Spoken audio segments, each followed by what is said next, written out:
Bienvenidos a su canal de su amigo y servidor en Cristo, José Garro, transmitiendo desde la parroquia El Buen Pastor en Río Frío, Sarapiquí, provincia de Heredia, Costa Rica. Hoy con dos invitados muy especiales, el hermano Riguardón y el hermano Víctor Gamboa Delgado, pero vamos a presentarlos, vamos a dejar que Rigo se presente y nos presente al hermano. Adelante, Rigo. Buenas noches. Buenas noches, José. Mi nombre es Rigo Alfonso Ardon, soy laico católico costarricense y la noche hoy tendremos una entrevista muy interesante con el hermano Víctor Gamboa. Quiero empezar citando un trozo de la Divina Comedia de Dante Alighieri que va referente al tema. Por mí se va hasta la ciudad doliente, por mí se va el eterno sufrimiento, por mí se va a la gente condenada. Antes de mí no fue cosa creada, sino lo eterno y duró eternamente. Abandonad los que aquí entráis toda esperanza. Con esta terrorífica descripción del demonio y del infierno que da Dante en la Divina Comedia, empezamos la charla del día de hoy. En diversas tradiciones religiosas, ¿verdad? Que nosotros tenemos, los ángeles son seres espirituales sobrenaturales que sirven a Dios. Sin embargo, ¿qué ocurre cuando estos seres celestiales deciden desobedecer su propósito? Bueno, esta y muchas inquietudes nos la aclarará la noche de hoy nuestro invitado especial. Para mí es un honor presentarles al señor Víctor Gamboa, quien es escritor, biblista y demonólogo católico, que nos habla desde la ciudad de Guayaquil, Ecuador. Bienvenido, Víctor. Un placer que estés con nosotros esta noche. Adelante, Víctor. Gracias, Rigo. Para mí es un placer. Gracias, mi querido José. Es todo un honor para mí estar en el canal tuyo y compartir esta sala con ustedes, ¿no? Esperemos que sea de mucho provecho, de mucha bendición y que sea precisamente el Espíritu Santo que nos guíe en esta noche para que todo lo que podamos enseñar, platicar y dialogar, porque va a ser un diálogo entre los tres, sea de beneficio para todos los hermanos que nos hacen el favor de escucharnos y vernos en esta noche. Amén, okay. Amén. Sin más demora, entonces, para no perder mucho tiempo, vamos a empezar con José. José es el que empieza el diálogo con su pregunta. Adelante, José. Sí, gracias, Rigo. No, bueno, primero que todo es un gusto tenerte acá, Víctor, de verdad que es un honor, de verdad me siento muy contento. A los hermanos en el chat, pedirles que desde ya dejen like y compartan este video en sus redes. Y la primera pregunta básica de la noche es, porque me lo han preguntado hermanos que vieron el post, ¿y qué es demonología? ¿Con qué se come eso? ¿Qué es? ¿Qué abarca? Esa es la primera pregunta, hermanito Víctor, adelante. Bueno, mira, dentro de la teología, no solamente católica, la teología incluso protestante, tenemos lo que llamamos la teología dogmática o en el mundo protestante la teología sistemática. Dentro de ella abarcamos varias materias como la mariología, la cristología, eclesiología, etcétera, etcétera. Una de esas materias que abarcamos es la demonología y la angelología. La demonología, su término viene de ángelo. Ángelo significa o se traduce como mensajero o buena noticia, por eso la palabra evangelio, eugelio, de ángelo, es lo mismo, ¿sí? Y logos, que se traduce como estudio o tratado o ciencia. Entonces, la demonología es el estudio del daemon. Daemon no es otra cosa más que el término para demonio como tal. En demonología nosotros estudiamos a los demonios como tal. Si queremos estudiar a los ángelos, como les hablaba en un principio, entonces estudiaríamos la angelología o angelología. En este caso es concretamente a los ángeles caídos, estrictamente a ellos, a Satanás y a todos los demonios que abarcan las escrituras. Ahora, la demonología no es exclusiva de nuestra teología católica. Hay demonología judía, demonología islámica, en cuanto a las religiones monoteístas, lógicamente, ¿no? Pero también vemos demonología, por ejemplo, en el campo del esoterismo, en el campo incluso del mismo satanismo, demonología podemos hablar la demonología en lo que viene a ser como las religiones comparadas, es decir, el estudio del demonio a lo largo de la historia de los siglos y de las distintas culturas, porque no es lo mismo el enfoque que los cristianos católicos damos al demonio en algunos pasajes, principalmente el Antiguo Testamento, a como lo veía, por ejemplo, la fe judía antes de la Palestina del siglo I. Ha cambiado, ha habido una evolución. Entonces, el demonólogo, que es aquella persona que estudia esto, es un teólogo ante todo. Primero es un teólogo que se especializa en este campo, ¿sí? Pero que además de estudiar al demonio en la Biblia, también estudia lo relacionado con el demonio en el campo, por ejemplo, de la criminalística. Por ejemplo, en Italia existen los demonólogos, los policías demonólogos, que son agentes policiales que se encargan estrictamente de casos de crímenes donde la temática tiene que ver con el satanismo o el narcosatanismo. Entonces la demonología es verdaderamente muy amplia. A veces creemos o mal creemos que la demonología es coger y estudiar o asistir, por ejemplo, a un exorcismo y servir de oración en el grupo de laicos y sostener al poseso. Pero en realidad no es así. La demonología es muy amplia, empezando porque estudiamos demonología de distintos campos de las distintas culturas religiosas. Entonces, un demonólogo puede ser un laico, puede ser un sacerdote, puede ser una mujer, puede ser un hombre, y su único requisito sería, dentro del campo católico, es que seas, ante todo, un especialista en ciencias bíblicas o en teología, que hayas estudiado las escrituras como tal. ¿Por qué? Porque verdaderamente diríamos, la especialidad de demonología como tal no existe en una universidad, ¿sí? No lo existe. Entonces empezamos estudiando de manera autodidacta. Buscamos libros, conferencias, etcétera, y por supuesto a la ayuda del exorcista, como ayuda de discernimiento. Ahora existen muchos cursos sobre exorcismo, sobre liberación, sobre demonología en distintas partes, principalmente en Roma, que van a complementar el estudio como tal. Entonces, básicamente, eso es la demonología. Víctor, ya que hablas de estas funciones de los demonólogos, bueno, ahí las tocaste por encima, quería preguntarte si un laico, como tú, que eres demonólogo, puede realizar exorcismos o simplemente los clérigos pueden realizarlos, o si simplemente, como tú, eres asistente en dichos exorcismos. Ya, eso depende. Depende de dos cosas. Podemos decir a rajatabla que no, porque así lo dice el Código de Derecho Canónico. ¿Qué dice el Código de Derecho Canónico? Que la única persona facultada dentro de la Iglesia Católica para realizar exorcismos es estrictamente el sacerdote ordenado por su obispo. Bajo ningún concepto nadie más, por muy estudioso que seas del tema del demonio, por muy experto que seas, no, estrictamente el sacerdote. Sin embargo, el padre José Antonio Fortea, que yo creo que ustedes obviamente lo conocen, en su libro Suma Demoníaca, él enseña y nos dice, y es una realidad más que todo, que existen laicos, ¿sí?, que tienen el don, el carisma de expulsar demonios. Recuerden ustedes que en las Escrituras, ¿verdad?, en Hechos de los Apóstoles, el Señor nos habla de los dones del Espíritu Santo.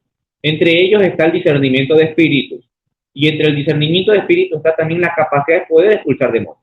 Ahora, estas personas que pueden ser laicas, pero que nacen con este don de expulsar demonios, la Iglesia, mediante un juicio crítico, sabio y pertinente, y por supuesto bajo la dirección del obispo, podrá determinar si ese laico pueda realizar exorcismo en ausencia del exorcista o sacerdote local. Pero repito, esto es algo excepcional, no es algo que verdaderamente se da rutinariamente. No, si es que el laico tiene ese carisma y si el obispo lo determina prudente. Y tercer punto, hay lugares, aunque parezca imposible, hay lugares donde aún no ha podido llegar la fe católica. Entonces, en esa ausencia, en lugares tan recónditos, ante la ausencia, pero que por ahí pueda haber un laico católico piadoso, que conozca la fe, que quizás no sea tan docto en el tema, pero que tenga esa caridad de querer ayudar a su prójimo y que conoce que hay una persona que está siendo aquejada por el demonio, ya sea una posesión, una influencia, lo que sea, puede realizar lo que llamamos exorcismo misional, que es un exorcismo básicamente como tal, no ritual, no magno, pero que actúa como un exorcismo como tal, pero repito, al igual que en el don del exorcismo, es algo excepcional. Entiéndase la palabra excepcional. Por consiguiente, dentro de la Iglesia Católica, el único que puede realizar exorcismo es el sacerdote. Ningún laico está autorizado, ni aun cuando lidera un grupo de liberación, de renovación carismática, de liberación, etcétera, etcétera. Una preguntita, perdón que me cole, Rigo. Entonces estás diciendo que esas personas que tienen ese don lo tienen, pero el obispo tiene que dar el visto bueno, ¿cierto? ¿Cómo sé yo, por ejemplo, o cómo puede discernir alguien, yo tengo ese don? Porque no se lo imagina, tiene que haber como alguna manera clara de comprobarlo. No sé si me explico la pregunta. Bueno, mira, hay una frase bíblica muy conocida, ¿no? Que dice, por sus frutos los conoceréis. Entonces, una persona que manifiesta dones, y les pongo el ejemplo del Padre Pío, por ejemplo. El Padre Pío de Pietrelcina, que todos ustedes lo conocen y saben perfectamente que él tenía como dones los estigmas de Cristo. Él era muy reservado en eso. A él, primero que él se sentía indigno de tener los estigmas de Cristo, más allá del dolor que le causaba. Pero fuera de eso, era la humildad en la cual él trataba de ocultar a toda costa ese don. ¿Sí? ¿Por qué? Porque él actuaba verdaderamente con humildad, con santidad. Entonces, cuando tú ves a personas que vociferan tener dones, que dicen que pueden sanar, que pueden curar, que incluso hacen negocio de eso, entonces claramente podemos darnos cuenta que estamos ante un charlatán, ante un mentiroso. ¿Sí? Entonces, los sacerdotes, principalmente los que se dedican a la parte espiritual, están capacitados para poder discernir muy bien y saber determinar qué persona verdaderamente tiene un don. Muchas personas, en los grupos, nosotros pertenecemos a grupos de WhatsApp, ¿verdad? Y vemos a mucha gente que manifiesta tener dones, pero que no es fácil, que no es nada difícil en darnos cuenta de que en realidad no lo tiene. ¿Sí? Entonces, los sacerdotes están especializados para eso y ellos determinarán con mucha prudencia y sapiencia qué persona tiene verdaderamente tal o cual don. Todos tenemos un don. No hay una persona católica que no lo tenga. Solamente hay que saber descubrirlo, interiorizarlo y además, porque no basta con saber que lo tengo, sino también ponerlo a disposición del resto. Yo creo, en mi humilde opinión, que el don que el Señor me ha dado, y merecido, claro está, es el don del conocimiento. Sí, yo creo que es uno de los dones más básicos y menos importantes, pero yo creo que ese lo es, porque hay dones que son verdaderamente sobrenaturales, como el don de la sanación. Me hubiera encantado, por ejemplo, pero no soy digno. Entonces, el don que el Señor me ha dado, que es el don del conocimiento, entonces hay que ponerlo a disposición, como lo hacen ustedes, el don del conocimiento, y lo ponen a disposición del resto del que no sabe, o el que sabe poco, o el que quiere aún aumentar más su conocimiento. Entonces, a todos nos da dones el Señor. Y hay personas que pueden tener el don de discernimiento de espíritu. Entonces, la iglesia, como repito, los sacerdotes, mediante su forma de vida, mediante su humildad, mediante su forma de evangelizar, en fin, varios parámetros determinarán si esa persona verdaderamente tiene los dones del Señor y a pesar de que los tenga, determinará si son necesarios para ponerlo al servicio de la comunidad. Entrar en el mundo del campo del exorcismo es un arma de doble filo en el sentido de que se puede caer fácilmente en el egocentrismo, en la egolatría, por así decirlo. ¿Por qué? Porque tenemos que ser sinceros, vivimos en un mundo donde la gente le encanta el sensacionalismo, la gente le encanta el morbo. Entonces, si alguien te dice, mira, ahí va un sacerdote, no le prestan atención, pero si te dice, mira, él es un sacerdote exorcista, inmediatamente le llama la atención y empiezan las preguntas, a cuestionamientos y cosas por el estilo. Entonces, no solamente este humo de egolatría cae en el exorcista, sino también en el equipo de laicos. Entonces vamos a ver muchos laicos que, aunque saben mucho del tema, se sienten frustrados porque dicen, no, yo sé más que el exorcista, yo quiero hacer exorcismo, yo debo ser el exorcista porque sé más que él. Entonces, por eso digo que es un arma de doble filo, Y ahí es cuando el sacerdote verdaderamente hará un discernimiento espiritual y dirá, bueno, tú no estás apto para esto. ¿Por qué? Porque si nosotros decimos ser católicos, tenemos que ser entonces fiel y estar sujetos a lo que la Santa Madre Iglesia nos enseña. Y si el laico tiene el papel de cumplir, que por cierto no es nada menos, al contrario, es muy importante, porque de hecho el exorcismo como tal es una oración. El exorcismo no es lo que nos venden las películas de terror. No, eso no es el exorcismo. El exorcismo es un sacramental, que básicamente es una oración. ¿Y qué es lo que hace el laico? Orar. Entonces el laico está haciendo algo verdaderamente importante, no está haciendo nada menos. Es la ayuda principal del exorcista. La diferencia entre el exorcista y el laico es que el exorcista, en virtud de su orden sacerdotal, tiene la autoridad para expulsar al demonio. Pero la autoridad que ejerce el sacerdote exorcista para expulsar al demonio es un conjunto. No solo actúa el exorcista. Ahí están actuando todos y todos tienen la misma gracia. Esa gracia que adquiere el exorcista por lidiar contra el demonio, por librar una campaña contra el enemigo principal del Señor, también la tiene el laico al mismo tiempo. El laico no está en vano ahí, ya sea hombre o mujer, ya sea el que esté sosteniéndole los pies o las manos al poseso o a la posesa. Todos cumplen una función importantísima y todos tienen la misma gracia. Víctor, en este caso de que un laico decida realizar un exorcismo sin permiso, tú sabes que para todo hay gente, ¿verdad? Nunca falta. ¿Qué sucedería en ese caso?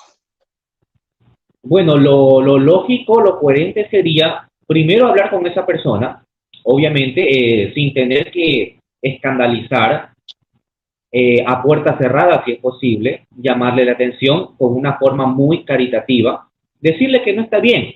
Y por supuesto, cuando nosotros damos una objeción, tenemos que respaldarnos en algo. Entonces, le vamos a mostrar el Código de Derecho Canónico que dice que no puede realizar eso. Se le hace un llamado de atención. ¿Quién tiene que hacer el llamado de atención? Nosotros como laicos, como hermanos, que estamos conformando el grupo y que estamos conscientes de que eso no está bien, ¿sí? Y segundo, el sacerdote. Tenemos que dar parte al sacerdote, porque él como líder de la parroquia y del equipo que lidera, él tiene que llamarle la atención. Como repito, de una forma muy, muy humana, católica, como tiene que ser. Pero si se resiste, si vuelve a cometer la misma imprudencia, aun cuando ya se le ha llamado la atención, entonces yo creo que lo más pertinente que haría el sacerdote es directamente hablar con el obispo. ¿Sí? Y el obispo tomaría los correctivos necesarios.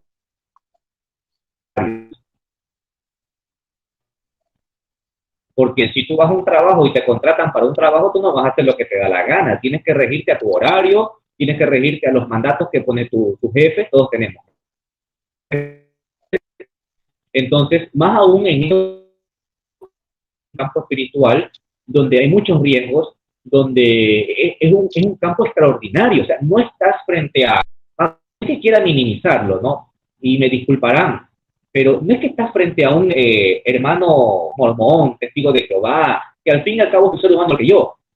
Estás frente al demonio, ¿sí? Estás frente al enemigo de toda la existencia, frente al enemigo que ha hecho perder al ser humano en el pecado, frente al enemigo que combatió el mismísimo San Arcángel Miguel, frente al enemigo que mismo dijo, yo vi a Satanás caer del cielo como un rayo, frente al enemigo que gracias a él, entre comillas, gracias a él vino el pecado al mundo, y que precisamente esa es la virtud del bautismo, eliminar el pecado original que nos dejó nuestros padres, pero por culpa del demonio. Es decir, estamos ante, como dijo el Papa Paulo VI, estamos contra el enemigo más grande de la Iglesia, y es por eso que decía el Papa Paulo VI, decía, ¿cuál es hoy la necesidad más importante de la Iglesia? Que se hable del demonio, que se hable, porque es un ser, temible, terrible, pervertido y pervertidor. El enemigo de la humanidad, el enemigo de las familias. ¿Por qué están destruidas las familias? Porque el enemigo se ha metido ahí. Entonces, a veces miramos solo las periferias, pero no miramos el centro del causal del enemigo. Por eso cuando Jesús termina la oración del Padre Nuestro en arameo, que dice Apotu Puneru, ¿qué dice él? Líbranos del maligno. Nosotros tenemos una traducción que en realidad no está mal, ni ambigua, no, pero un poco más genérica, porque si decimos líbranos del mal, ya hablamos del mal en términos general, pero Jesús dice líbranos del maligno en cuanto al ser único personal llamado Satanás. Entonces, entiéndase que si Jesús dice líbranos de Satanás, está diciendo también líbranos del mal, porque Satanás es el causante también del mal. De hecho, el principal causante del mal. Entonces, no podemos caer en ese tipo de errores. Y si alguien está haciendo algo indebido, porque lo hay, lo hay, e incluso en un grupo, hoy, no sé si fue hoy o ayer en WhatsApp, alguien decía, un laico decía que hace exorcismo y se le llamó la atención. Entonces, eso no puede pasar. Y la primera responsabilidad del sacerdote de no permitir. Perdón, una preguntita rápida. Si un hermano hace un exorcismo sin permiso, como todos los que explicabas, pero espiritualmente puede tener consecuencias, se le puede meter el enemigo, ¿no? Sí, mira, hay un pasaje que a nosotros nos evoca este ejemplo, ¿no? Está en Hechos de los Apóstoles, cuando unos judíos quisieron expulsar en nombre de Jesucristo, ¿qué les dijo el demonio? Yo conozco a Pedro, yo conozco a Pablo, dicho de otro modo, yo conozco a la iglesia, a ustedes no los conozco. Y los cayó a golpes y los sacó desnudos. ¿Sí? Entonces, aquí tenemos un claro ejemplo de que cuando no se tiene la autoridad y cuando no se tiene la autenticidad de la santidad en el nombre de Cristo, se corre un gran peligro. ¿Sí? Es verdad que no todo exorcismo, o sea, dice el padre Fortea, no lo digo yo, voy a tomar las palabras de él. Es verdad que no necesariamente un exorcista es un santo en el sentido estricto de la palabra, aunque eso sería lo ideal, porque los sacerdotes exorcistas son seres humanos y como tal no están exentos de cometer un pecado, un error, ciertamente. Pero también es cierto que el llevar una vida de estudio, de lucha en este campo, te exige lógicamente una vida espiritual más profunda. Por eso es que no todo sacerdote, penetra en este campo del exorcismo. No porque no puedan ser santos, no, sino porque implica una responsabilidad aún mucho más profunda. No digo que un sacerdote que no se exorcita no puede llegar a la santidad, por supuesto que sí, y lo puede vivir plenamente, por supuesto que sí. Pero esto te exige un poco más. Ustedes me entienden lo que yo les quiero decir. ¿Sí? Entonces, el laico, que también está llamado a la santidad, que también está llamado a la plenitud de la gracia con Cristo, ¿sí? A pesar de eso, si se mete en un campo como el exorcismo, a pelear con el demonio como tal, puede tener muchos riesgos. No estoy hablando necesariamente de una posesión, que ciertamente quizá lo puede haber, pero sí, por ejemplo, infestación demoníaca, influencias diabólicas, vejaciones, que ya hablaremos quizá de esos términos. Pero por supuesto que puede afectar, porque estás cometiendo una imprudencia, porque no estás capacitado para actuar. Yo no puedo ir a una guerra como soldado militar si no tengo el más mínimo entrenamiento, porque no solamente se basta la intención, se basta también de la capacidad, del conocimiento. En este caso, si no tienes el conocimiento y no tienes el orden sacerdotal, no puedes meterte en un campo que no te corresponde. Por eso ustedes nunca van a ver a Víctor Gamboa haciendo un exorcismo. Y cuando a mí me invitan a charla y me ponen un querido amigo, por ejemplo, antes de que saliera me mandan las imágenes. No, mira Víctor, ¿qué te parece? Esta va a ser la publicidad. Y ahí decía exorcista. No, a ver. No, amigo, mira, yo soy esto, exorcista, no. Entonces, ustedes nunca van a ver a un Víctor Gamboa diciendo que está haciendo exorcismo. No, porque ese no es mi campo. Mi campo es otro, importante, pero otro. Y con eso estoy feliz y satisfecho. No necesito más. Yo creo que el Señor a todos nos da espacio y para el Señor todo lo que hacemos, si tú vas a una iglesia y tú ves al hermano que está vestido con un chalequito en la puerta de la iglesia, haciendo pasar a los fieles para que tomen un asiento, ese hermano está haciendo un papel importantísimo. No es el último de la iglesia, al contrario.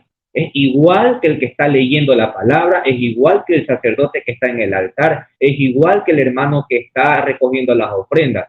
Entonces todos tenemos que sentirnos orgullosos y felices de lo que el Señor nos da en este momento.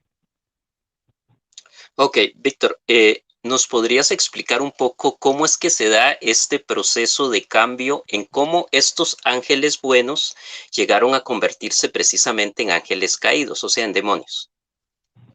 Bien, esa es una pregunta difícil. ¿Por qué te digo difícil? Porque antes de responderte la pregunta, yo te voy a preguntar a ti, ¿cómo quieres que te responda? Si te respondo como mi fe católica, que lo soy, por si acaso, o quieres que te responda de una forma más genérica del contexto histórico, porque es importante. Entonces, responderé de la primera y luego la segunda, ¿vale? Terminaré con lo de nuestra iglesia, porque es importante entender cómo llegamos a esto. Mira, hay que tener en claro lo siguiente, y espero no confundirlos y ser lo más sencillo. Hasta el año 200, 300 o 200, antes de la era cristiana, es decir, en el Antiguo Testamento, ¿sí? Los judíos no creían en la existencia de demonios, ¿ya?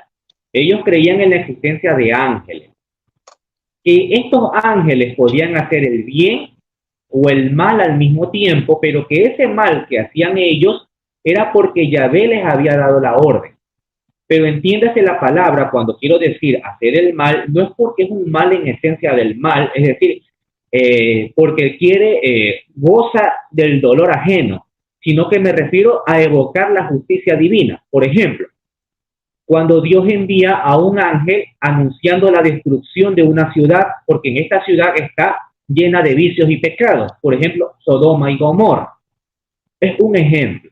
Entonces, estos ángeles tenían esa capacidad. Eso es lo que creían los judíos, por si acaso. No estoy diciendo que es lo que creía la iglesia. Tampoco estoy diciendo que esa sea la verdad.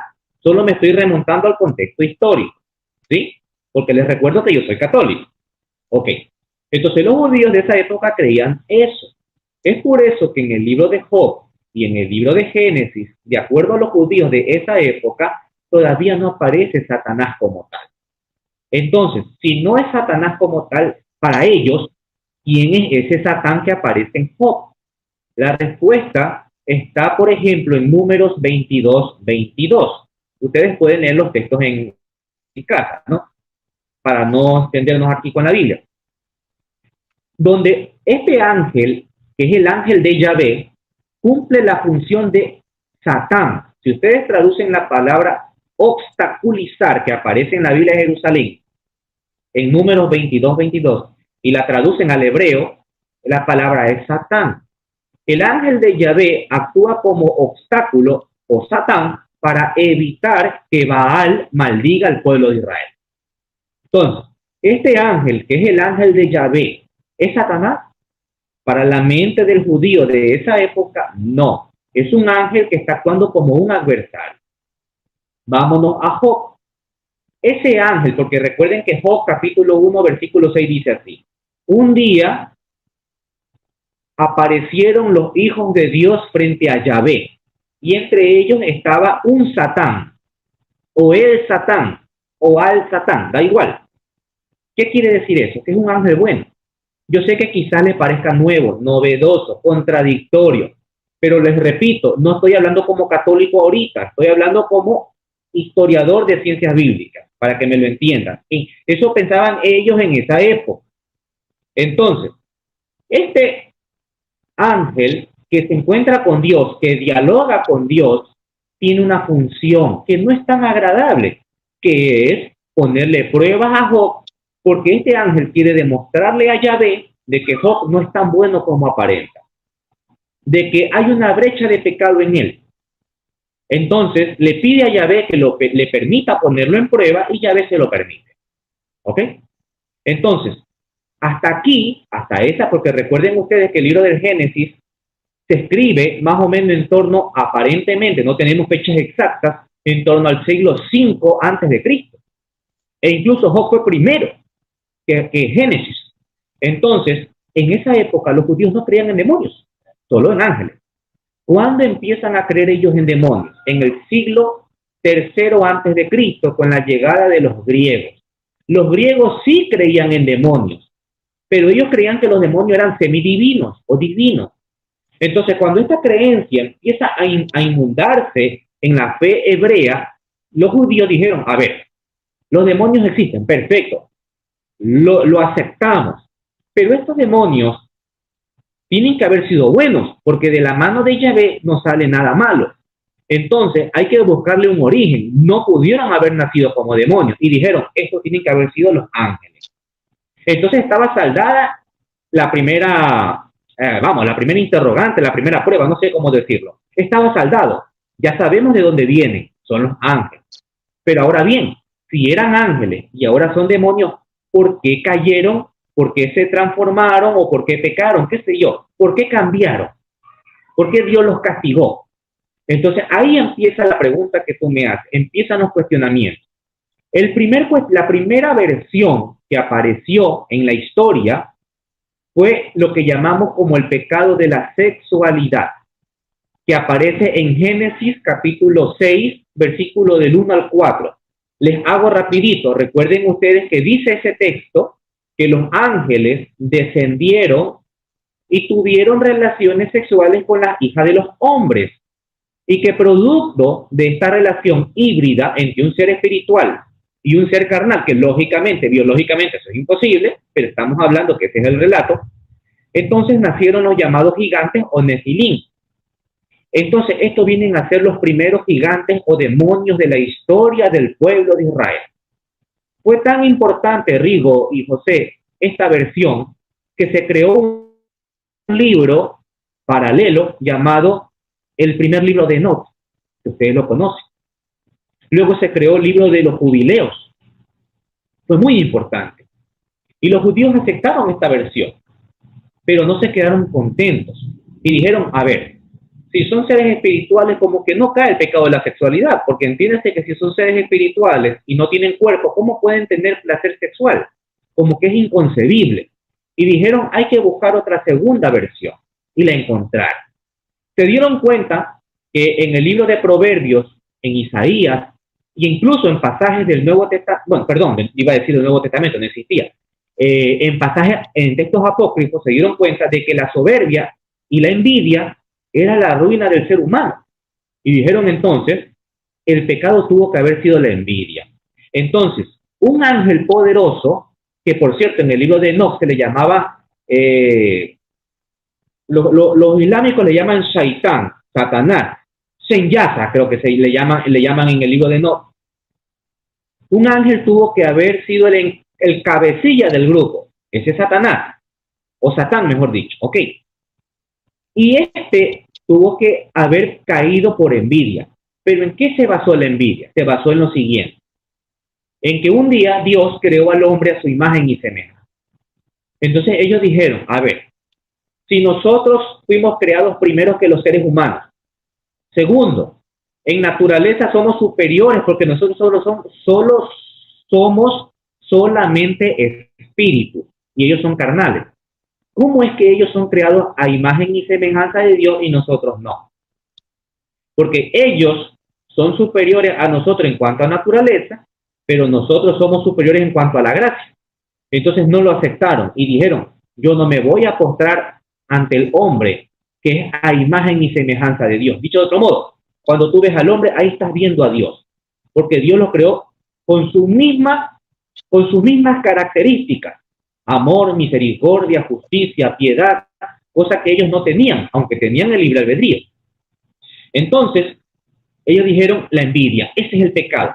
Y para variar les vino bien, ¿por qué? Porque si ustedes recuerdan, el pecado de la sexualidad en tiempo histórico se produce en tiempos del diluvio, ¿verdad? Es decir, entre la creación del hombre y el diluvio pasó muchísimo tiempo hasta que estos ángeles existieran, los demonios. Entonces, esta segunda versión casi que ocurría en el momento de la creación del hombre, muchísimo antes del diluvio, y dijeron, de forma cronológica, es mucho más plausible. Y dijeron, esta tiene que ser la versión, ¿verdad? Perfecto. Pero hubo un error. Y dijeron, los judíos dijeron en sus tradiciones orales, ellos sabían que el hombre había caído en pecado por culpa del demonio. Pero en este pecado de la envidia era al revés. La carnada para que el demonio caiga en pecado era el ser humano. Dicho de otro modo, nosotros fuimos la piedra de tropiezo para que cayera el demonio. Y ellos dijeron, no puede ser así. Entonces hay que hacer otra tercera versión, ¿verdad? Ok. Y aquí surge la más importante de todas las versiones. Casi nadie sabe este dato, los voy a dar. Esta tercera versión surgió un 24 de junio del año 83 en un Sanedrín que duró 8 horas, fue muy largo, de judíos fariseos. El presidente del Sanedrín era un fariseo llamado Simón ben Chetaf. un rabino importantísimo, de mucho prestigio. Él fue el primero en decir que la caída de Satanás se debió a lo que nosotros llamamos el cántico de Isaías y Ezequiel. Recuerden ustedes Isaías capítulo 12, versículo 14 y Ezequiel 28, donde aparecen dos palabras clave. En Isaías aparece la palabra clave, oh lucero, ¿cómo has caído, hijo de la aurora? ¿Ok? Ustedes conocen el resto. Y en el texto de Ezequiel aparece otra palabra importante. Hice de ti un querubín protector. Unió los dos textos y dijo, aquí está la caída. Este ser humano, que es un rey, el rey de Tiro, y que está asociado al rey de Tiro, también llamado Tiro Baal, es un paralelismo a Satanás. Dicho de otro modo, se los pongo fácil. El hagiógrafo sagrado quiso narrar la caída de un rey, pero Dios quiso, por medio de este texto, de forma implícita, narrarnos la caída del demonio. Eso dijo el fariseo rabino Simón ben Chetá. Y fue tan importante esta versión, porque ponía al demonio como caída al inicio de la humanidad. Su pecado ya no era la sexualidad, ¿verdad? Y su pecado sí iba de acuerdo a la naturaleza del libre albedrío, que era la envidia. Entonces, de ahí nos vienen todas las figuras que ya conocemos, de que Satanás se llamó Lucifer, de que era un ángel precioso, dotado de belleza, que además tenía como jerarquía un querubín, etcétera, etcétera. Esta versión, que aparece en el año 83 a.C., es la que la Iglesia Católica va a adoptar. Con esto no quiero decir que la Iglesia Católica desestimó por completo las otras dos. No, y les pongo un ejemplo. Porque ustedes saben que el Nuevo Testamento fue hecho y escrito por judeocristianos, ¿verdad? Y que mientras los textos del Nuevo Testamento más se iban apartando de los años nacientes de la Iglesia, eran más cristianos que judíos. Entonces, podemos decir, por ejemplo, que las cartas de Juan, las cartas petrinas y el Apocalipsis, ya estamos hablando de una comunidad más consolidada a un cristianismo como tal. Entonces, sorprendentemente, en el Nuevo Testamento sí se va a narrar la caída de Satanás. Pero digo sorprendentemente, ¿por qué? Porque de las tres versiones que cogió el Nuevo Testamento, ¿cuál creen ustedes que escogió como caída de Satanás? ¿Cuál creen ustedes que cogió el Nuevo Testamento? ¿La primera, el pecado de la sexualidad, la segunda, la de la envidia, o la tercera, del cántico de Isaías? De Isaías, ¿no? No, no aparece en el Nuevo Testamento. La de la envidia, tampoco. Cogió la de la sexualidad, el primer pecado. Eso está, si ustedes me lo permiten, déjenme buscar el texto. Aquí lo tengo, ya se los doy. Denme un minuto. A ver. Hermanitos, recuerden dar su like y compartir este video que está interesantísimo. Tremenda cátedra nos está dando el hermano Víctor Gamboa desde Ecuador. Y gracias a los que están viéndolo en vivo y los que lo vayan a ver después. Adelante. Aquí perdón por la interrupción. Adelante. Ya, perfecto. Gracias, hermanito José. Miren, recuerden ustedes que la carta de Judas no tiene capítulos. Es una sola, ¿sí? Solo versículos. Ok. Abro comillas. La carta de Judas fue escrita probablemente en torno al año 90, año Domini. A los ángeles que no mantuvieron su dignidad y abandonaron su propia morada, Dios los encerró con cadenas eternas en cárceles oscuras hasta que llegue el gran día del juicio. También Sodoma y Gomorra y las ciudades vecinas, que como estos ángeles, fornicaron y se dejaron llevar por el uso antinatural de la carne, sufrieron el castigo del fuego eterno y ahora sirven para ejemplo. El texto es claro, ni siquiera hay que hacer un análisis profundo. Los ángeles que no mantuvieron su dignidad, ¿cuál fue su dignidad? Su dignidad espiritual. Sino que abandonaron su propia morada, su ser espiritual, ¿verdad? E hicieron actos abominables como lo que hicieron en Sodoma y Gomorra. ¿Qué hicieron en Sodoma y Gomorra?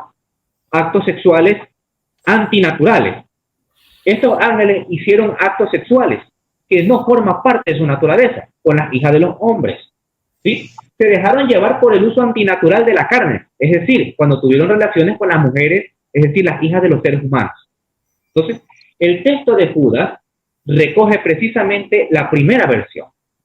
Y para consolidarlo, la segunda epístola de Pedro, capítulo 2, versículo 4, va a ratificar lo que dice Judas. La epístola de Judas lo ratifica.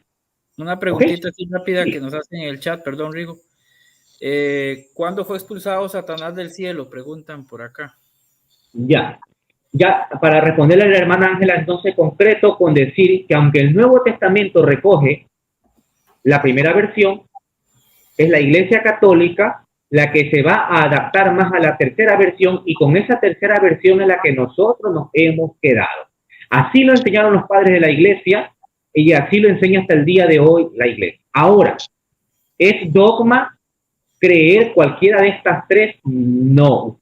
¿Qué es lo que es básicamente un dogma? La existencia real, personal del demonio, que fue creado por Dios como un ser angélico, pero que luego se pervirtió.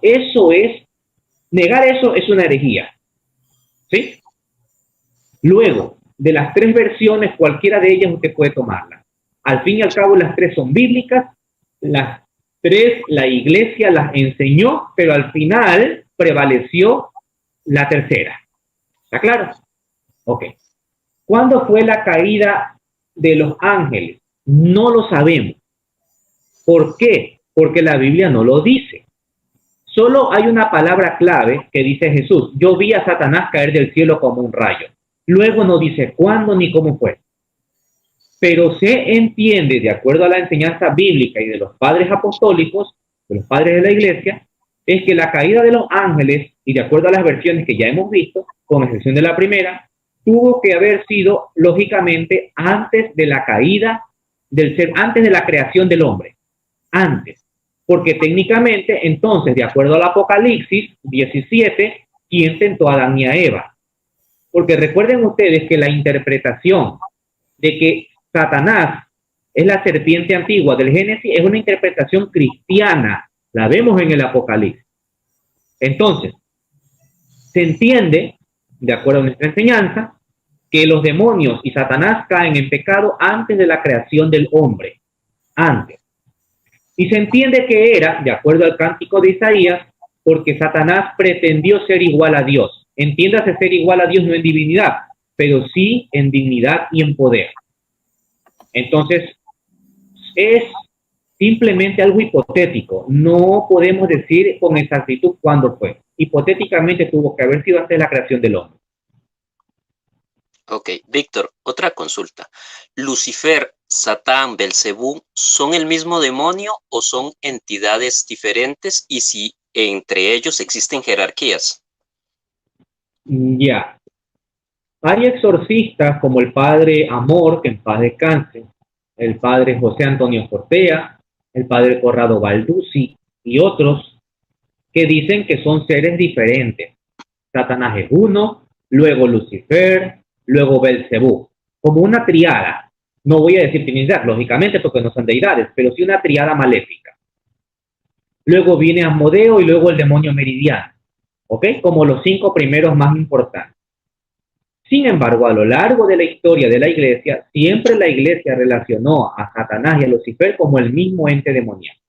Dicho de otro modo, la revelación de que son dos seres diferentes es una revelación basada en la experiencia de algunos exorcistas. ¿Sí? Ok. Ahora, si nos vamos al campo bíblico, empecemos. En el Antiguo Testamento, a partir del año 200 en adelante, no vemos a la figura de Satanás. Eso está claro. Y recuerden ustedes que aparece el periodo intertestamentario. Repito, en la mente de la fe de Israel, por si acaso. Ok. Nosotros como cristianos vemos a Satanás en el Génesis y en el libro de Job. ¿Sí? Ok. En el Nuevo Testamento, los demonios que aparecen como tal, con nombre e individuales son Satanás o el diablo, que es el mismo, que es el que más aparece en el Nuevo Testamento. Apolión, que aparece en Apocalipsis, Apolión. Y luego de ellos dos, ninguno más. Que yo recuerde, ninguno más. Si alguien se acuerda, encantado de decírmelo. En el Antiguo Testamento, y tenemos a Belcebú, que dicho de otro modo, a Jesús lo acusan de expulsar demonios por Belcebú, príncipe de los demonios. Esa expresión, príncipe de los demonios, a mí me lleva a pensar que los judíos en tiempo de Jesús relacionaban a Satanás y a Belcebú como la misma persona. ¿Sí? En tiempos de Jesús, porque en tiempos veterotestamentarios no es así. ¿Quién era Belcebú? Y aquí voy a hablar un poquito de mitología para que lo entendamos.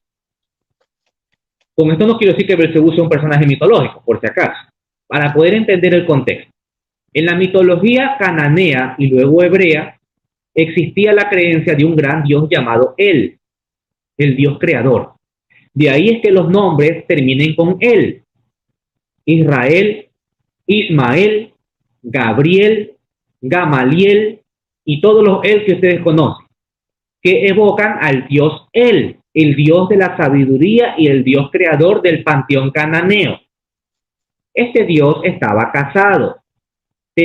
Todas estas creencias mitológicas vienen de los pueblos que conquistaron a Israel, entre ellos los griegos, los babilonios, por supuesto. Este dios estaba casado con una diosa llamada Astarte. Y como eran dios, hombre y mujer, tuvieron hijos. ¿Cuáles eran todos esos hijos? Eran muchos. Pero los dos más importantes eran el dios Yahvé y el dios Baal. Yahvé tenía la peor parte. Era el dios de la destrucción, era el dios de la guerra, etc. Pero el dios Baal era el dios de la suerte, era el dios de la lluvia, de la fertilidad. Y todo el mundo adoraba a Baal. Todo el mundo lo adoraba. Cuando viene Abraham a implantar el monoteísmo judío, ¿verdad? El monoteísmo yavista a la tierra de Canaán, ¿verdad? Y a lo que hoy llamamos pueblo de Israel, él, por todos los medios, por orden de Yahvé, trata de sacar a Baal del camino. ¿Ok? Entonces ahí empieza la persecución contra la idolatría de Baal. Pero no era fácil. La gente seguía adorando a Baal. Y para adorar a Baal, hacían altares, sacrificaban niños, como lo hacían con el dios Moloch, por ejemplo. Sacrificaban niños vivos, los abrían, derramaban su sangre y los ofrecían. Esos cadáveres que se descomponían con el pasar de los días, ¿verdad? Germinaban las moscas. Entonces los yavistas, los seguidores de Yahvé, se burlaban de los seguidores de Baal y les decían, ahí está Baal Zebul, el señor de las moscas. Baal significa gran señor, Zebul de las moscas. Entonces, poco a poco, este gran dios Baal, que era el gran dios de la lluvia, terminó siendo un demonio, Baal Zebul. En tiempos de Jesús ya no era considerado el dios Baal, sino un demonio como tal. Ese es el camino que llevó Baal Zebul. ¿Sí? Entonces, esta divinidad pasó a convertirse en un demonio. Entonces, en el Antiguo Testamento como demonio tenemos los llamados peludos, ¿sí? Que son como espíritus inmundos que van en el desierto, ¿sí? Lilith no, por si acaso. Lilith no, ni me la mencionen porque Lilith es un personaje mitológico como tal.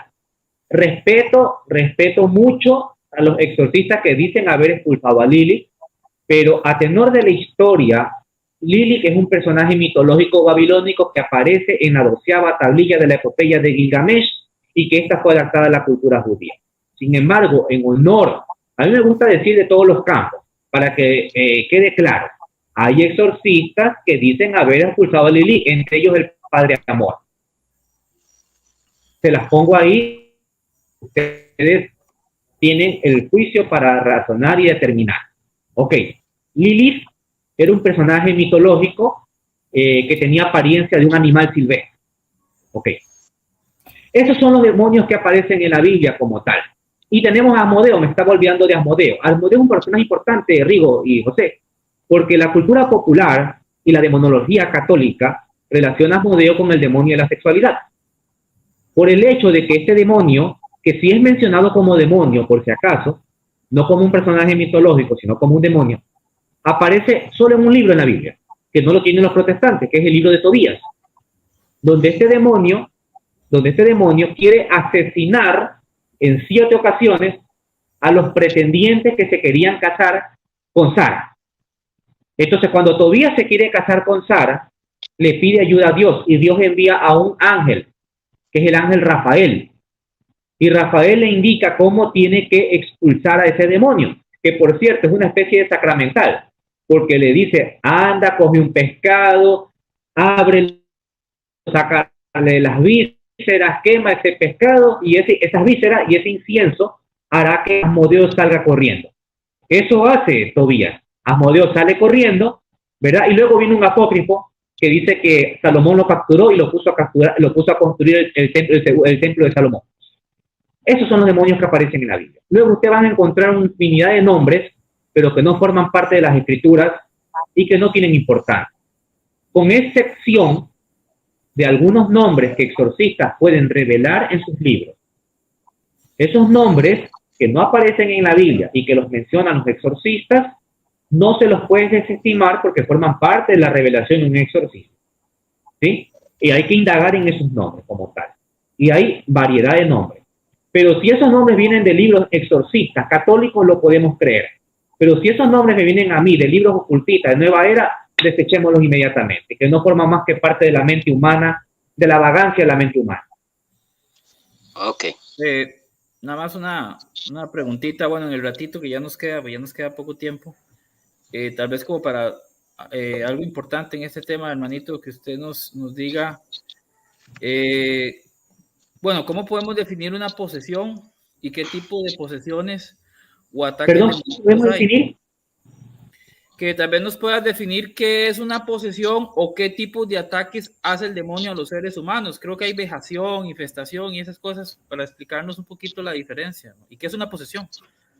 Ya, ok. Mira, lo que yo denomino fenomenología demoníaca. En la fenomenología demoníaca tenemos varias actividades. Empezamos con la ordinaria. Como su nombre lo dice, es la común, es la que más se realiza. ¿Cuál es esa? La tentación. Ciertamente no podemos saber qué tentación proviene del demonio y qué tentación proviene de mi propia naturaleza. Y cuando digo ciertamente no podemos saberlo, hablo de seres humanos comunes y corrientes como nosotros. Lógicamente, la gente que vive en santidad, como los grandes santos que han alcanzado los altares, sí que han podido discernir las tentaciones del demonio, precisamente por su alto nivel espiritual. En nuestra vida es más difícil. Por ejemplo, yo soy adicto al alcohol, es un ejemplo, he dejado ese vicio por 10 años, pero resulta que me viene una insistencia de querer beber.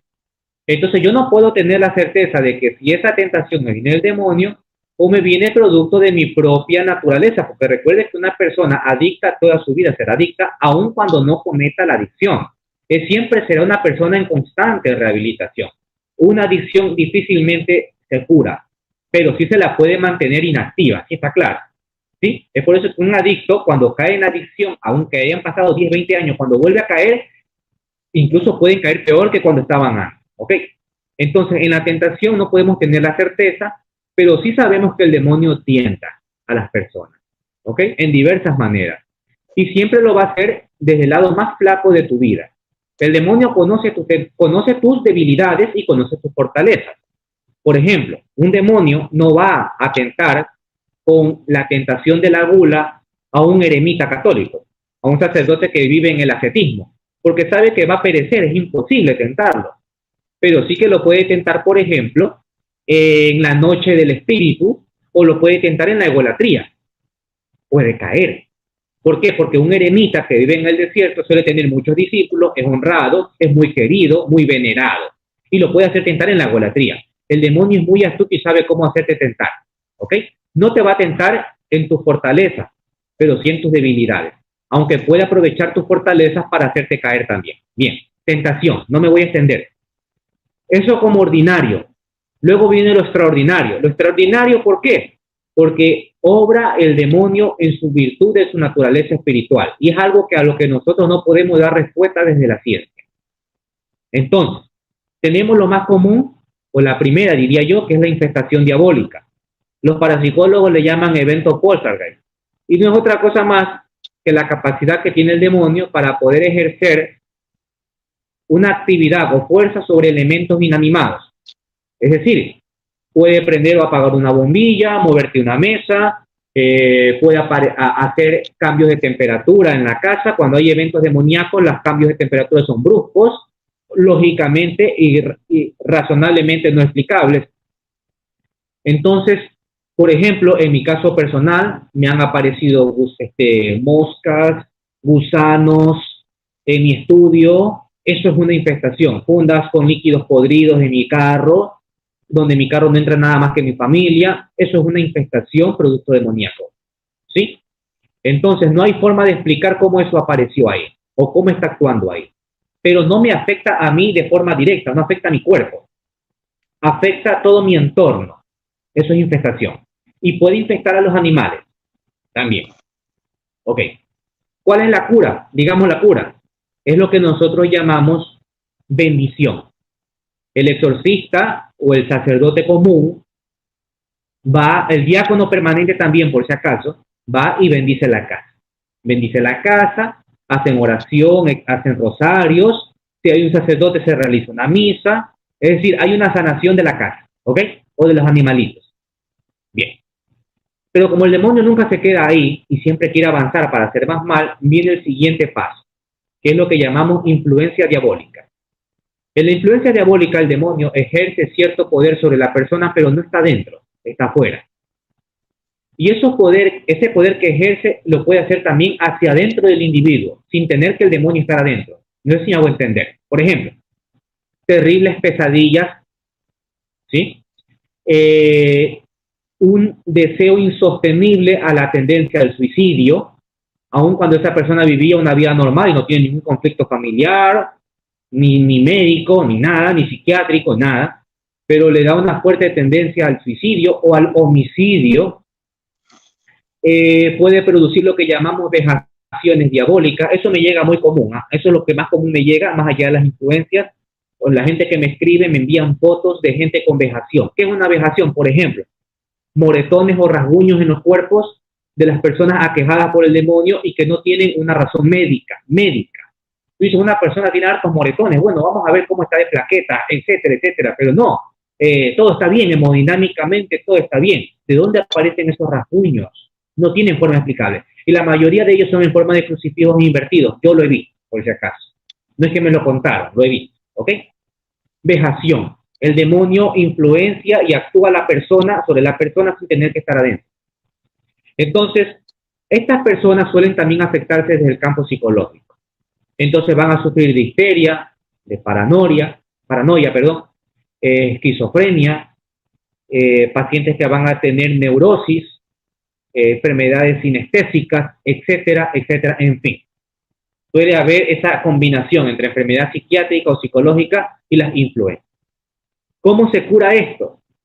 Repito nuevamente, hago énfasis, el sacerdote y el exorcista o el exorcista hacen lo que se llama oración de liberación. Aquí no hay exorcismo, oración de liberación. Lo puede hacer de forma personal, lo pueden hacer en un grupo de renovación carismática. Hay exorcistas que permiten que un laico haga oración de liberación. Lo hay, lo he visto. ¿Ok? Y por último viene la posesión. Este es el punto más elevado de malignidad del demonio, donde el demonio ya está dentro de la persona, se mete en la persona. Bajo ningún concepto influencia el cuerpo, el alma, solamente el cuerpo, ¿ok? Y en ese sentido puede manipular a la persona durante los momentos de trance. No siempre está poseído. O mejor dicho, está poseído, pero no siempre está actuando. Un poseso usted lo puede ver de lo más común, conversar con su familia, salir a un mall a pasear e incluso entrar a la misa y no pasa nada. Cuando el demonio está acechado por el sacerdote que lo increpa mediante la oración es cuando reacciona. El demonio no quiere manifestarse. Usted no crea como las películas que el poseso quiere a todo el mundo decirle, mira, yo estoy poseso y empiezo a romper las tablas, empiezo a matar a todo el mundo. Eso no hace el poseso. El demonio quiere ocultarse. El demonio no es tonto. El demonio quiere estar metido en la persona para seguir incitándolo al suicidio, o para que se mate, o para que sufra. Entonces, cuando el laico, en este caso el demonólogo, el que discierne o el sacerdote que se da cuenta y dice, aquí hay algo, hace la oración pertinente, es ahí cuando emerge el demonio como tal, porque ya se ve descubierto. Ya se ve descubierto. Entonces, cuando se ve descubierto, actúa. Y aquí hay 3 formas de actuar. Los demonios Clausi, demonio Aperti y demonio Clausi, Aperti y Abditi. Son palabras latinas. Clausi, esta denominación la puso el padre Fortea, por si acaso, no la he leído en otros libros. Me parece muy bonito, muy razonable. Clausi, cuando el demonio actúa y el poseso se manifiesta de la siguiente manera. Cierra los ojos, son tranquilos, no insultan, hacen por ahí ciertos movimientos, pero no se necesita mayor cosa. ¿Ok? No blasfeman, están tranquilos. Los Clausi. Los Aperti son al contrario, son locuaces, gritan, son agresivos, quieren hacer todo el daño posible, empiezan a blasfemar, si tienen la cara llena de malignidad, si tú le abres los párpados están completamente blancos, en fin, esos son los Aperti. Y los Abditi son los llamados ocultos, que son demonios que por más que el exorcista trate de hacer que aparezcan, no aparecen. Y se rehúsan y pueden durar semanas y no aparecen. Entonces tiene que ser un exorcista bien capacitado para darse cuenta que verdaderamente ahí está, porque la mayoría termina por decir, esto es psiquiátrico, vaya al psicólogo, vaya al psiquiatra, aquí no hay nada, o esto es simplemente una sugestión, no hay nada, pero mentira, ahí está. Entonces el exorcista bien experimentado sabe que eso es un abditi, que está ahí, pero que solamente es cuestión de tiempo para que aparezca. Y cuando aparece, aparecerá como Clausi o se comportará como Aperti. ¿Está claro? Ok. Entonces, ¿cómo se cura la posesión, por así decirlo? El exorcismo. ¿Y qué es el exorcismo? La palabra exorcismo significa conjurar. No es otra cosa más que una oración, pero de mandato, de orden. Por eso es que el laico no puede hacer este exorcismo. Porque el laico no está capacitado para darle una orden al demonio. El laico lo que puede hacer es pedirle a Dios que sea Dios o la Virgen Santísima o los santos que interque al demonio. Recuerden ustedes que quien saca al demonio es Jesucristo. Técnicamente quien saca al demonio es el sacerdote, pero el sacerdote no lo hace por cuenta propia. El sacerdote no actúa por mérito propio. El sacerdote actúa por los méritos de Cristo. Entonces, el sacerdote cuando expulsa al demonio no lo hace en nombre del padre Vicente, en nombre del padre Rigo, en nombre del padre José, en nombre del padre Víctor, no. Él dice, yo te expulso por el poder que me ha conferido la Santa Iglesia Católica en el nombre de Jesucristo. Entonces, quien expulsa al demonio es Jesucristo como tal. Entonces, esa oración que hace el exorcista por orden de Jesucristo en el poder que le dio, es que le da una orden al demonio. El exorcista no le suplica nada al demonio. Usted no va a ver un exorcista diciendo al demonio, por favor, vete. Ándate, por favor, te lo suplico, te lo ruego. No le dice eso.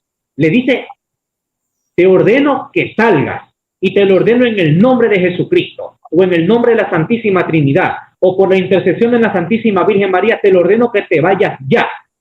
Y se efectúa el exorcismo como tal. ¿Ok? Entonces, exorcismo es un conjuro. Es una orden. Una orden. Solo lo hace el exorcista, nadie más. Y el exorcista lo puede hacer de forma magna, es decir, utilizando el ritual de exorcismos, con todo lo que conlleva el ritual, o lo puede hacer sin ello. Y hay exorcistas que son ministeriales, y hay exorcistas que son ad casum. ¿Qué es un exorcista ad casum? Es un sacerdote que no se dedica al exorcismo, pero que por ahí le llega un exorcismo una vez al año. Pero como es sacerdote, tiene la facultad para hacerlo y lo hace. En cambio, el exorcista ministerial es el que el obispo dice, tú vas a ser el exorcista de la diócesis, ese es tu trabajo y a eso te vas a dedicar hasta que yo lo ordene. Esa es la fenomenología a breve rasgo, porque hay otros términos, pero no los voy a marear, circundatio interna, circundatio externa, obsesión, opresión y todas estas cosas que a la larga en realidad lo que importa son los que les he mencionado. Hermanitos, bueno, yo sé que el hermanito Víctor, pues, es un hombre muy ocupado. Esta conferencia se programó hace días y yo sé que hoy no puede quedarse mucho tiempo. Pero hay un montón de preguntas en el chat. Tal vez en un segundo programa, si el hermano nos nos regala, ¿verdad?, el espacio para contestar, porque quedaron dudas en el chat. La gente está muy contenta, están preguntando que cómo se distingue, por ejemplo, un demonio y un alma errante, o que se hacen pasar por los santos. Me imagino yo que por los frutos, ¿no? Esta pregunta, ya, respondamos esta, y ahí nos vamos. A ver, yo creo que si Dios lo permite, podemos hacer una segunda parte, ¿sí? Para responder las preguntas que quedan al aire y las preguntas de Rigo y tuya, José, ¿ok? Vale. ¿Cómo diferenciamos entre un alma errante y un demonio? ¿Qué es un alma errante primero? Pues los demonios ya sabemos lo que es, ¿sí? Es un ángel caído, un ángel réprobo, ¿ok? Un alma errante es lo que nosotros llamamos un alma del purgatorio. Es un alma de un ser humano que se encuentra en el purgatorio. No es lo mismo un alma errante que un alma condenada.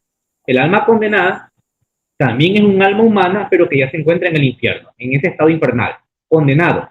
Ya no hay opción a nada, ¿ok? El alma errante es el alma del purgatorio que por cosas inescrutables de Dios permiten que se manifiesta.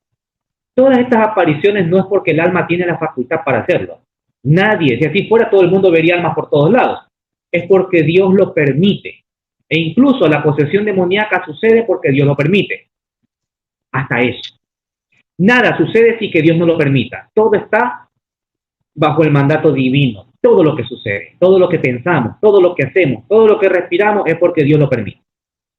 Entonces, estas almas errantes se pueden manifestar normalmente, así nos enseña la Iglesia y la experiencia nos ratifica, que es para que oremos por las almas del purgatorio.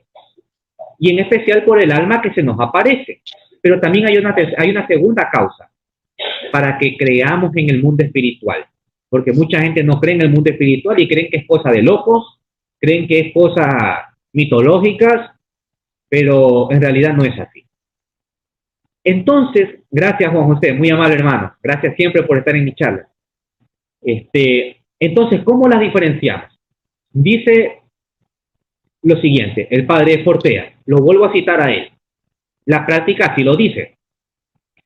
Cuando son almas errantes o del purgatorio, cuando se aparecen, no dicen nada, no hablan, no se inmutan. Tienen un aspecto humano, casi siempre humano, da miedo, lógicamente. Nadie se va a ver a un fantasma y se va a poner a reír, ni a conversar con ellos. Lógicamente, corres, sales chispeado, ¿no? O te quedas catatónico. Da miedo, pero tiene apariencia humana, ¿sí? No habla, no actúa, y si tú oras o te signas o te persignas, inmediatamente desaparece. Y no necesita más que orar y echar agua bendita para que no vuelva a aparecer. ¿Ok? Eso es un alma errante, un alma humana. De esa forma se manifiesta. ¿Sí? Y por ahí puedes escuchar quizás un balbuceo o un nombre, por ejemplo, Rigo, y se acabó. Nada más. ¿Sí? No tienen mayor objetivo que eso. Pero cuando es cuando es un espíritu demoníaco, ese sí que actúa produciendo lo que ya hemos dicho, infestación demoníaca, ese sí que te produce terribles pesadillas, se puede producir arañazos, ese sí que actúa de forma maléfica. De esa forma podemos diferenciarlo. Y no solamente cuando hay un demonio, a veces no solamente basta con echar agua bendita, con que el sacerdote ore, muchas veces no basta eso. Y el sacerdote terminará por ir más allá. Es por eso que cuando muchos hermanos protestantes, ¿sí? No sé si alguno nos esté viendo, pero es la realidad, viven estos problemas y el pastor va a la casa, ora, no sucede nada, no hay solución. Terminan por buscar a la Iglesia Católica. Es una realidad, y discúlpenme que lo diga, pero terminan buscando al sacerdote católico para que vaya a hacer los exorcismos. Y si ustedes ven programas documentales, etcétera, les pongo solo un ejemplo. Yo he visto muchos de estos casos en estas series que debo suponer que son de la vida real, historias de ultratumba, por ejemplo, que lanza la Discovery Channel, donde usted va a ver obispos luteranos que terminan buscando al sacerdote católico para que lo ayuden en los exorcismos porque no pueden expulsar al demonio. Pastores protestantes que terminan buscando al sacerdote para que les haga los exorcismos. ¿Por qué? Porque ahí se demuestra, porque el objetivo del exorcismo es muy claro, ¿ah? El exorcismo no se da porque sí. Todo tiene una causa y un efecto. ¿Por qué Dios permite el exorcismo? ¿Por qué Dios permite la posesión y luego el exorcismo? ¿Por qué? Hay una causa, porque está sufriendo la víctima. La víctima está sufriendo, pero ¿por qué lo permite? ¿Acaso Dios se deleita viendo sufrir a un ser humano? No, claro que no. Hay una causa. Entonces, ¿por qué lo permite? Primero, porque con el sufrimiento de esa persona se va a santificar toda la gente que está presenciando el exorcismo. Segundo, si la persona es poseída por su propia culpa, porque hizo ouija, brujería, satanismo, ya sabrá que lo que hizo tiene repercusiones y técnicamente lo volverá a hacer, ¿verdad? Tercero, si era escéptico, no creía en las cosas de Dios, no creía en el mundo espiritual, ahora sí que lo vas a creer. Cuarto, aquí se demuestra el poder de la iglesia. Aquí está el poder de la iglesia, que ella tiene autoridad para expulsar demonios, la única. En el siglo XVI, cuando sucedió lo que llamamos el caso de Laon, en Francia, en la Catedral de Francia, una niña de 16 años llamada Nicole Aubry fue poseída por un demonio. Para sorpresa, era la primera vez que se documentaba un exorcismo con psiquiatras y con periodistas, y era la primera vez que aparecía Belcebú en pantalla. Y resulta que recién había germinado el protestantismo. Estamos en el siglo XVI. Y se empezó a cuestionar la eficacia de la Eucaristía, porque los protestantes negaban la presencia real de Cristo en la Eucaristía. No todo el cuerpo protestante, lógicamente, pero sí que los protestantes más agresivos lo negaban. Entonces, en ese exorcismo, donde fue gracias a la Eucaristía que se logró la expulsión de Belcebú, es que la iglesia volvió a tener esa primacía y muchos protestantes abandonaron el protestantismo y se convirtieron al catolicismo. Y otros volvieron a ser católicos. Los que nacieron protestantes volvieron a ser católicos. ¿Por qué? Porque demostraron que mediante la Eucaristía esta niña quedó libre del demonio. Entonces, el exorcismo también tiene como causa principal la eficacia y el poder de la iglesia. No se da una posesión porque así es sencillo. Tiene una causa, y esas son las causas. Y esos son los efectos que el Señor quiere demostrar. Entonces, han habido casos de gente que ha quedado aquejada por el demonio y no busca la iglesia. Y son católicos. Y yo les pregunto, ¿a dónde fuiste? Fui donde un brujo. Como dicen en México, la regaste, pues. La regaste más. Si tú eres católico, tienes que saber que el mal no se combate con el mal. Mira, aquí en Guayaquil hay un periódico muy importante que se llama El Extra. Un periódico bastante sensacionalista. Mi papá fue periodista de ese periódico, por si acaso. Y un día me llamaron para una entrevista porque un chico había ido a Estados Unidos y le habían regalado la muñeca Anabel. Ustedes conocen a la muñeca Anabel. Lógicamente no es la auténtica. La Anabel auténtica se encuentra en el Museo de los Warren. Ok, pero era una réplica. Porque la réplica de la Anabel se vende como pan caliente allá en Estados Unidos. Hay que estar locos para comprar una muñeca de esas, pero la gente lo compra. Ok. Y decían que esta muñeca, que era una réplica de Anabel, actuaba igual que esa muñeca, estaba poseída. Entonces este chico, que fue a Estados Unidos, le regalaron, una familia le regaló esa muñeca porque quería deshacerse de esa muñeca. Y él bien bonito la trajo acá a Guayaquil, y como él tenía el don del espiritismo, no sé, brujería, no sé qué cosa, según él, expulsaba demonios mediante Anabel. Entonces me invocaron a mí para que yo corroborara eso. Entonces, lógicamente, que dio un comentario radicalmente opuesto. Tú no puedes expulsar al demonio con el demonio. Jesús lo dijo. Satanás no expulsa a Satanás, porque si Satanás expulsa a Satanás, su reino se divide y no prevalece. Entonces, en el periódico, ¿qué fue lo que yo dije? La única manera de erradicar casas infestadas por demonios es llevando a la iglesia católica para que ella, mediante los sacramentos y sacramentales, erradique el mal. La iglesia lleva el bien.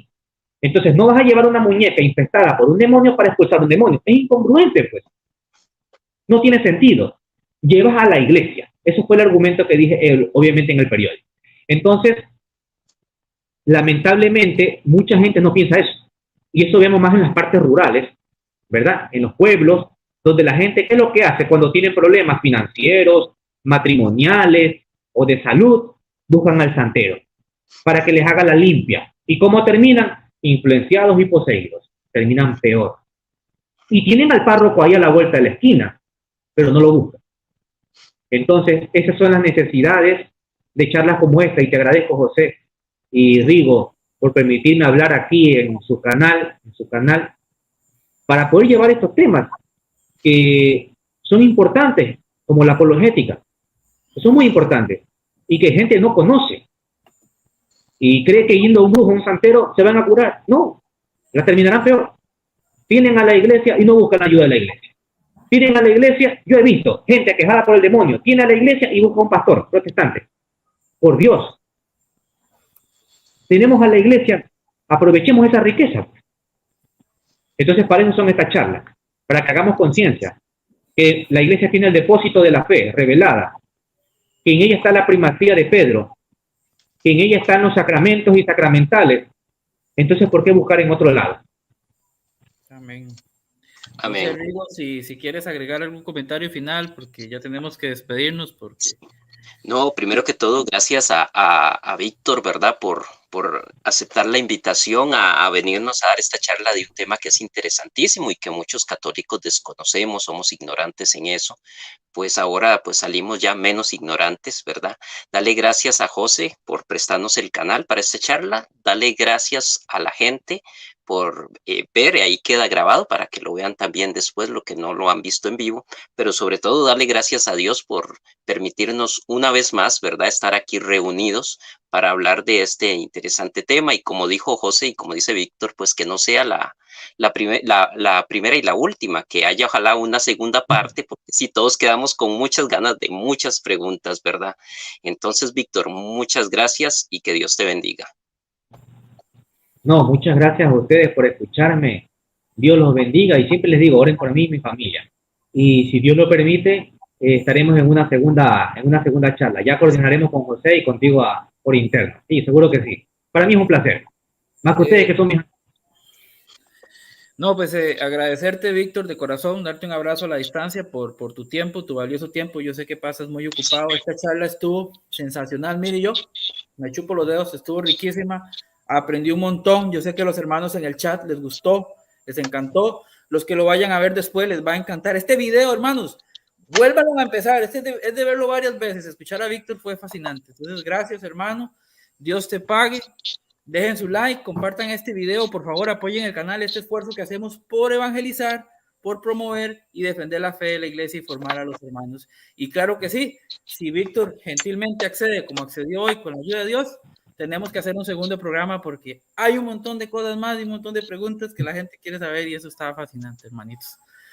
Y bueno, Dios me los bendiga a los dos, gusto haberlos tenido aquí.